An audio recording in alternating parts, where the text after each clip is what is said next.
sulitin natin. Dahil konti-konti lang yung ulan, sulitin na natin ang video dahil nga maya-maya baka lumakas na dahil kada hapon talagang malakas ang ulan ha. Sige, ewan ko ba kung bakit, pero pag ganito medyo tanghali dun medyo nawawala. Pero pag hapon talagang sobrang lakas ng ulan. Ngayong araw na to, saktong-sakto may binalik sa akin yung tropa pips natin na hiniram niya sa atin. Tapos meron din akong hiniram sa kanya para pagpaparisin natin. Bali, ang makikita nyo ngayon pagpaparisin natin ng dalawang Jansen. Relax kaya o stress ka naman ito mga ta. Medyo stress na siguro dahil ginawang breeder. Sinalang ng tropa pips natin. Ngayon, tayo naman na humiram sa kanya ng isa. At ibinalik na niya sa atin yung isang Jansen natin. Ngayon, pagpaparisin, napakaganda nila. Bagay na sila mga kasing ko. So yun, bali, mamaya sisilipin natin yan. Bago natin tingnan yung ating mga pagpaparisin mga kasing ko, speaking of Jansen, dito sa amin mga kasing ko, dito sa Tarlac City, merong isang nag-trending na yung dalawang bata muntik na malunod.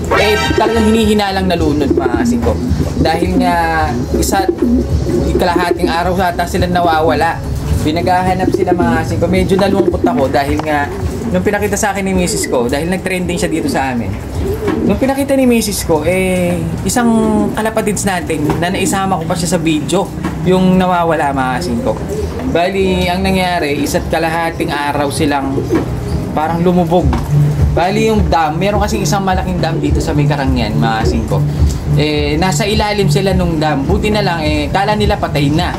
Dahil nga, hindi siya nakauwi at parang inihilala nila patay na.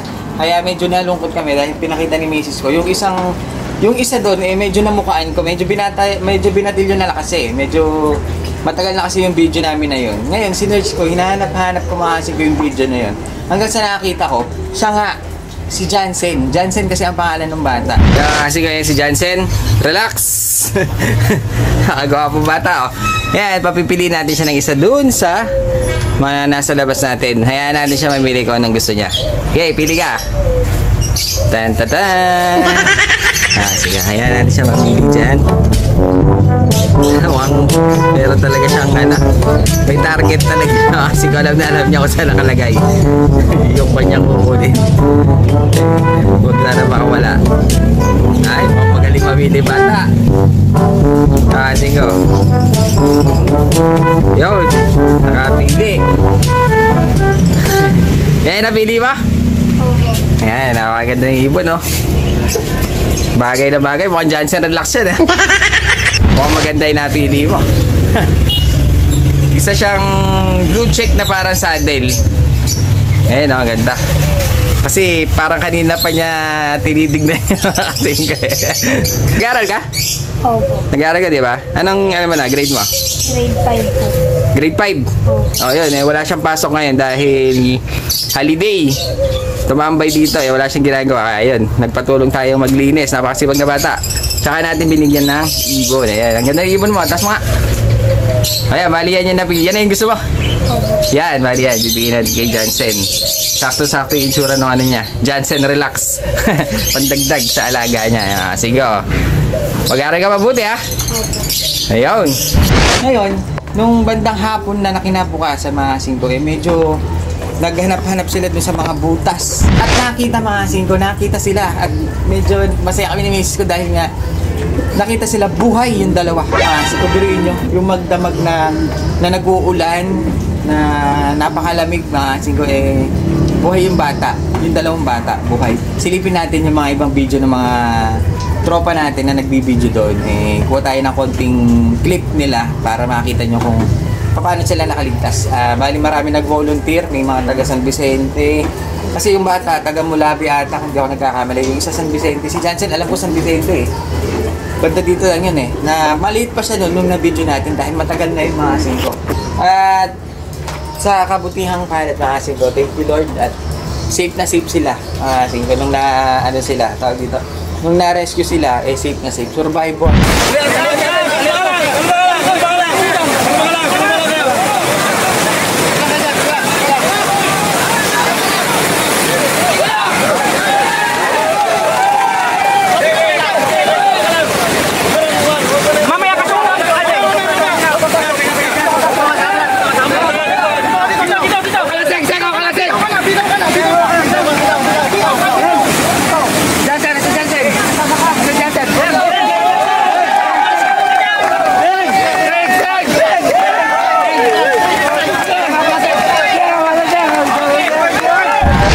nakikita yung bata dahil nasa ospital. At least nagpapagaling na siya.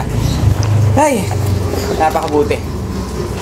Thank you. Medyo masaya kami dahil nga nakaligtas yung bata, si Jansen. Nagpupunta dito, minsan nagwawalis pa yung batang yun, tapos binibigyan natin ng kalapati. Maliit pa siya noon ngayon kasi medyo binatin yun na. So ayan na, siguro dahil nga masaya tayo, walang napano doon sa mga bata, buhay sila, survivor. Sisilipin na natin ngayon yung nahiram ko. Tapos silipin na rin natin yung binalik sa akin na Jansen. Matagal na itong ginawa akong breeder. Bali, breed pa ata ni Ambo ito. Breed pa ni Ambo ito, yung first overall ng NTPFC. Nakakuha ko sa kanya isang Jansen. Tapos, nanghiram tayo ng isang Jansen para pagbanggain dahil nga bagay. Bagay na bagay. Ito singko, tignan nyo yung ito yung ating na sinoli ng tropa pips natin. Makikita nyo isa siyang Jansen. Pero ito mga singko Jansen talaga ang bloodline niya. Pero hindi siya Jansen Relax.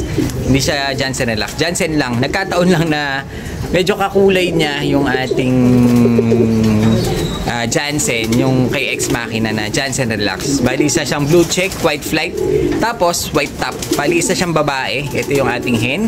Nakuha natin yan kay Ambo, si Baruraglop mga singko. Nakuha natin sa kanya yan. Ngayon, nung katapos nung tropa pips natin na ginamit, sinoli na niya sa atin. Tapos, sakto-sakto may katabi siya isa, ayun tignan nyo naman mga singko. Ayan lumalabo pa. Tingnan nyo naman. Isa siyang kak na Jansen din. Tingnan nyo naman ang kulay niya. Pareha sila. Blue check, white flight na white top. Bali, isa siyang kak. Ngayon, ito, ipapares natin ngayon sa kanya. Kaso, napansin ko, medyo lulugon yung yung lalaki. Kaya ginawa natin, biniyak ko muna. Pinaghiwalay muna natin sila para makondisyon na konti. Ayun, titignan niya yung nasa taas. Bali, isa siyang kak. Ito yung kak. Kasi ito naman yung hen natin. Ito matagal na sa atin to.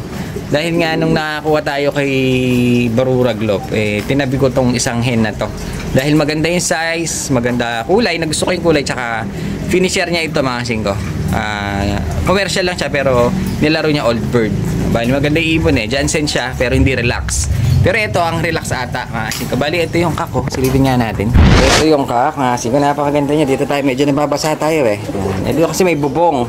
Bali ito yung lalaki. Ayun napakaganda niya kaso hindi pa siya nagbibihis talaga Kalbo-kalbo pa yung kanyang ulo dahil nga naglulugon yung ibon. Medyo masakit ang katawan nito. Ayun tingnan niyo mga singko.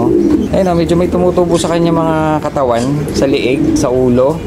Kaya hindi pa siya pwedeng i-pair. Pero yung kulay niya mga singko, halos magkakulay sila nung atin. Ito yung lalaki na club ring din.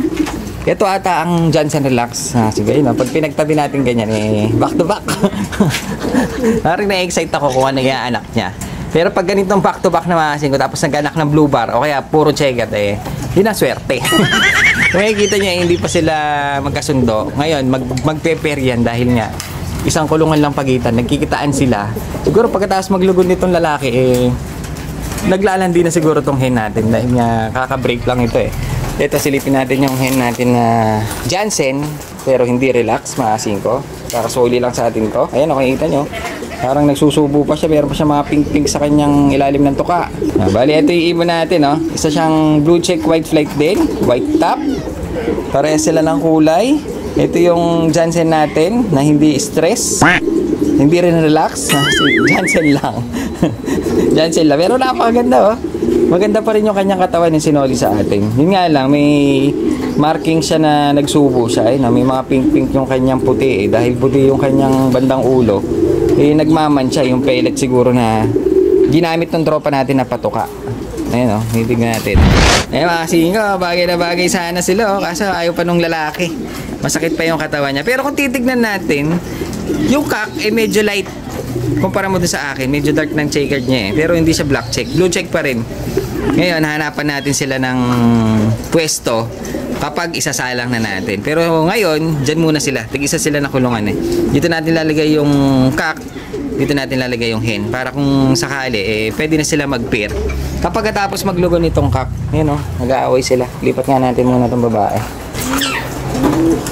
Eto, lipat muna natin itong hen dahil baka mamaya mabugbog. Yan, paghihiwalayin natin yan mga singko. Yan Bagay sila Sa tingin nyo, ano kaya ang kulay na ilalabas nito? Kasi ito mga hasing ko, nung binibreed ko yan, hindi siya naglalabas ng ganyang kulay. Ang nilalabas niya, checker. Kasi ang pinapares ko sa kanya, hindi ganyang kulay, checker tsaka blue bar.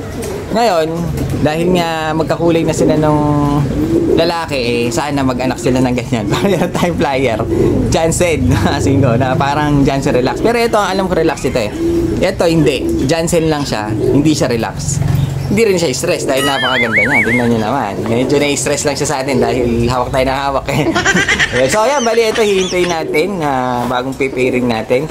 Bali mangyayari dito back to back Jansen ang markings. Kasi hindi siya Jansen relax eh. Pero maganda ha. Sino, para kudo na to. Yun nga lang, lulugon pa siya. Hintayin natin na matapos maglugon yung ibon. Napakaganda niya ha. Sino, nailaro rin yan. Nailaro. Nakaklab rin siya. So, ayan. Bali, ito hihintayin natin. Parehas Jansen.